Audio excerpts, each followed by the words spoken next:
Class 10 में आप सभी का स्वागत है। बच्चों, आज का हम लोग पढ़ रहे हैं संचयन का पाठ 2, नाम है सपनों कैसे दिन। उसका कुछ भाग हम लोगों ने पढ़ा है, आगे पढ़ना है पेज 24 से। लेखक के क्लास का ओमा नाम का बच्चा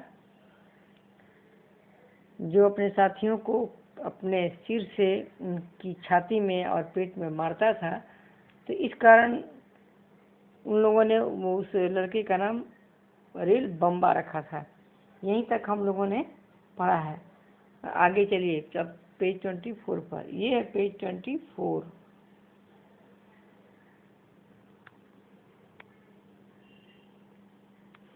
हमारा स्कूल बहुत छोटा था, केवल छोटे छोटे 9 कमरे थे जो अंग्रेजी के अक्षर एक की भांति बने थे। दाईं ओर पहला कमरा हेडमास्टर श्री मदन मोहन शर्मा जी का था, जिसके दरवाजे के आगे हमेशा चिक लटकी रहती। स्कूल की प्रेयर के समय वह बाहर आते और सीधी कतारों में कद के अनुसार खड़े लड़कों को देख उनका गोरा चेहरा खिल उठता। सारे अध्यापक लड़कों की तरह ही कतार बांधकर उनके पीछे खड़े होते। केवल मास्टर प्रीतम चंद पीटी लड़कों की कतारों के पीछे खड़े खड़े यह देखते थे कि कौन सा लड़का कतार में ठीक नहीं खड़ा। उनकी घुड़की तथा ठुड्डों के भय से हम सभी कतार के पहले और आखिरी लड़के का ध्यान रखते, सीधे कतार में बने रहने का प्रयत्न करते। सीधी कतार के साथ साथ हमें यह ध्यान भी रखना होता था कि आगे पीछे खड़े लड़कों के बीच की दूरी भी एक सी हो। सभी लड़के उस पीटी से बहुत डरते थे, क्योंकि उन जितना सख्त अध्यापक न कभी किसी ने देखा न सुना था। यदि कोई लड़का अपना सिर भी इधर उधर हिला लेता या पांव से दूसरी पिंडली खुजलाने लगता, तो वह उसकी ओर बाघ की तरह झपट पड़ते और खाल खींचने के मुहावरे को प्रत्यक्ष करके दिखा देते। यानी बहुत पिटाई करते थे अगर लाइन में थोड़ा भी लड़का इधर उधर हुआ तो। परंतु हेडमास्टर शर्मा जी उसके बिल्कुल उलट स्वभाव के थे। वह 5वीं और 8वीं श्रेणी को अंग्रेजी स्वयं पढ़ाया करते थे। हमारे में से किसी को भी याद न था कि 5वीं श्रेणी में कभी भी उन्हें किसी गलती के कारण किसी की चमड़ी उधेड़ते देखा या सुना हो। चमड़ी उधेड़ना हमारे लिए बिल्कुल ऐसा शब्द था जैसे हमारे सरकारी मिडिल स्कूल का नाम। ये ब्रैकेट में उन्होंने समझाया है। अधिक से अधिक वह गुस्से में बहुत जल्दी आंखें झपकते, अपने लंबे हाथ की उल्टी उंगलियों से एक चपत हमारी गाल पर मार देते, तो मेरे जैसे सबसे कमजोर शरीर वाले भी सिर झुकाकर मुंह नीचे किए हंस देते। वह चपत तो जैसे हमें भाई भीखे की नमकीन पापड़ी जैसी मजेदार लगती, जो तब पैसे की शायद 2 आ जाया करती। परंतु तब भी स्कूल हमारे लिए ऐसी जगह न थी जहाँ खुशी से भागे जाएं। पहली कच्ची श्रेणी से लेकर 4वीं श्रेणी तक केवल 5-7 लड़कों को छोड़ हम सभी रोते चिल्लाते स्कूल जाया करते। परंतु कभी कभी ऐसी भी स्थितियों के रहते स्कूल अच्छा भी लगने लगता। जब स्काउटिंग का अभ्यास करवाते समय पीटी साहब नीली पीली झंडियां हाथ में पकड़ा कर 1 2 3 कहते, झंडियां ऊपर नीचे दाएं बाएं करवाते तो हवा में लहराती और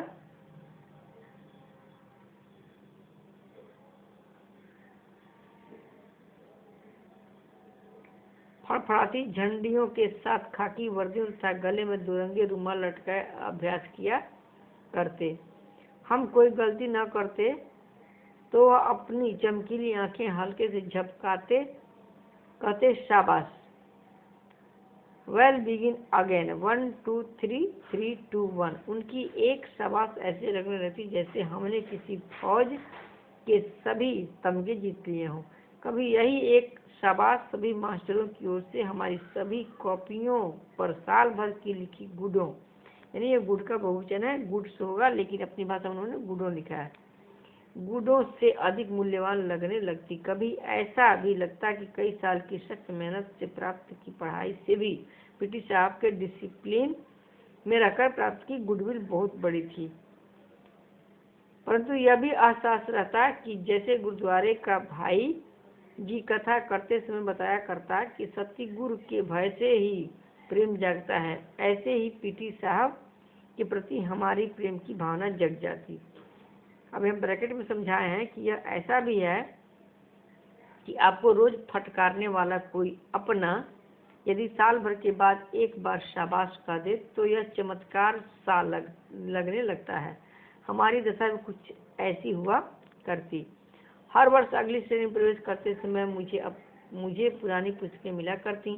हमारे हेडमास्टर शर्मा जी एक लड़के को उसके घर जाकर पढ़ाया करते थे। वे धनाढ़ लोग थे। उनका लड़का मुझसे 1-2 साल बड़ा होने के कारण मेरे से एक श्रेणी आगे रहा। हर साल अप्रैल में जब पढ़ाई का नया साल आरंभ होता तो शर्मा जी उसकी 1 साल पुरानी पुस्तकें ले आते। हमारे घर में किसी को भी पढ़ाई में दिलचस्पी न थी। यदि नई किताबें लानी पड़ती तो शायद इसी बहाने पढ़ाई 3री-4थी श्रेणी में ही छूट जाती, जबकि उस समय 1-2 रुपये की किताबें आती थी बच्चों, तब भी नहीं आ सकती थी। घर की आर्थिक स्थिति अच्छी नहीं थी। कोई 7 साल स्कूल में रहा तो एक कारण पुरानी किताबें मिल जाना भी था। यानी पुरानी किताबें नहीं पढ़ते तो पढ़ाई छूट जाती बीच में, ऐसी हालत थी। पुरानी किताबें पढ़े इसीलिए 7 साल स्कूल में पढ़ाई कर सके। कॉपियों, पेंसिलों, होल्डर या स्याही दवात में भी मुश्किल से 1-2 रुपये साल भर में खर्च हुआ करते, परंतु उस जमाने में 1 रुपया भी बहुत बड़ी रकम हुआ करती थी। 1 रुपये में 1 सेर घी आया करता और 2 रुपये में 1 मन गंदम यानी 40 सेर यानी 40 किलो हो गया। उसमें सेर चलता था, गंदम एक अनाज हो गया तो 40 किलो आ जाता था। इसी कारण खाते पीते घरों के लड़के स्कूल जाया करते। हमारे 2 परिवारों में मैं पहला लड़का था जो स्कूल जाने लगा था। यानी जो पैसे वाले थे उनके बच्चे स्कूल में पढ़ते थे। ये 2 परिवारों में से यही एक स्कूल जाते थे। वो भी बेचारे पुरानी किताबों के सहारे में तो नहीं पढ़ पाते, परंतु किसी भी नई श्रेणी में जाने का ऐसा चाव कभी भी महसूस नहीं हुआ जिसका जिक्र कुछ लड़के किया करते। अजीब बात थी कि मुझे नई कॉपियों पुरानी पुस्तकों में से ऐसी गंध आने लगती कि मन बहुत उदास होने लगता था। इसका ठीक कारण तो कभी समझ में नहीं आया, परंतु जितने भी मनोविज्ञान की जानकारी है इस अरुचि के कारण यही समझ में आया कि आगे की श्रेणी की कुछ मुश्किल पढ़ाई और नए मास्टरों की मारपीट का भय ही कहीं भीतर जमकर बैठ गया था।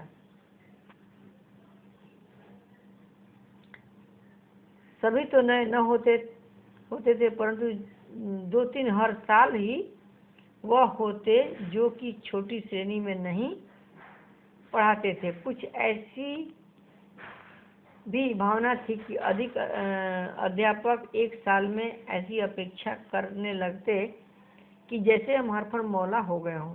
यदि उनकी आशाओं पर पूरे नहीं हो पाते तो कुछ तो जैसे चमड़ी धीरे देने को तैयार रहते। इन्हीं कुछ कारणों से केवल किताबों कॉपियों की गंध से ही नहीं, बाहर के बड़े गेट से 10-15 गज दूर स्कूल के कमरों तक रास्ते के दोनों ओर जो अलियार के झाड़ उगे थे उनकी गंध भी मन उदास कर दिया करते थे। यानी इस नई श्रेणी में जाने से भी कोई खुशी नहीं होती थी, उदास मन हो जाता था। तो उदासी के कई कारण थे। कुछ तो पिछली श्रेणी में जो पढ़ा रहे होते थे उन मास्टरों की मार का डर होता था, पुरानी किताबों की गंध का से मन उदास हो जाता था, और एक झाड़ जो अलियार है उसकी गंध भी इन्हें अच्छी नहीं लगती थी। यही सब कारण थे जो नई क्लास में जाकर भी इन्हें खुश नहीं कर पाते थे। परंतु स्कूल 1-2 कारणों से अच्छा भी लगने लगा था। मास्टर प्रीतम चंद जब हम स्काउटों को परेड करवाते तो लेफ्ट राइट की आवाज़ या मुंह में ली व्हिसिल से मार्च कराया करते।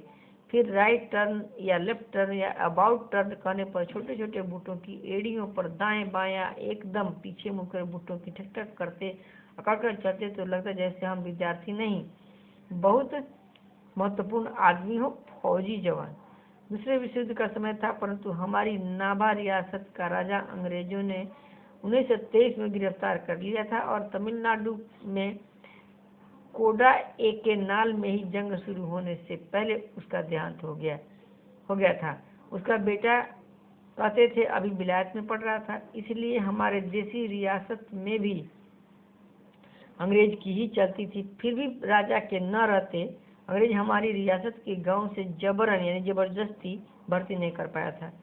यानी राजा का इतना कुछ असर था, प्रभाव था कि अंग्रेज जबरदस्ती नवयुवकों को फौज में भर्ती नहीं कर रहे थे।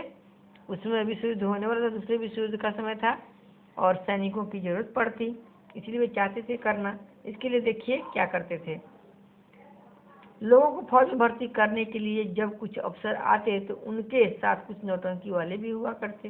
वे रात को खुले मैदान में शामियाने लगाकर लोगों को फौज के सुख आराम बहादुरी के दृश्य दिखाकर आकर्षित किया करते। उनका एक गाना अभी भी याद है, कुछ मस्खरे अजीब सी वर्दियां पहने और अच्छे बड़े फौजी बूट पहने गाया करते। भर्ती हो जा रे रंगरूट, भर्ती हो जा रे, अठे मिले से टूटे लितर, उठे मिलेंदे बूट, भर्ती हो जा रे रंगरूट, अठे पहन से फटे पुराने, उठे मिलेंगे सूट। यानी इस गाने का मतलब कि यहाँ टूटा फूटा जूता मिलता है, फटे पुराने कपड़े मिलते हैं, वहाँ बूट पहनने को मिलेंगे, अच्छे कपड़े मिलेंगे, सूट मिलेंगे, तो भर्ती हो जा, इस तरह के गाने गाते थे। यानी जैसे नुक्कड़ नाटक आजकल होता है ना, उसी तरह से ये भी गाकर नवयुवकों को आकर्षित करते थे और अभाव में गरीबी में रहने वाले नवयुवक फौज में भर्ती हो जाते थे। धन्यवाद। आज इतना ही और शेष रह गया है, एक दिन और पढ़ना पड़ेगा। आप इसके 1 2 3 3 क्वेश्चन आप बनाएंगे।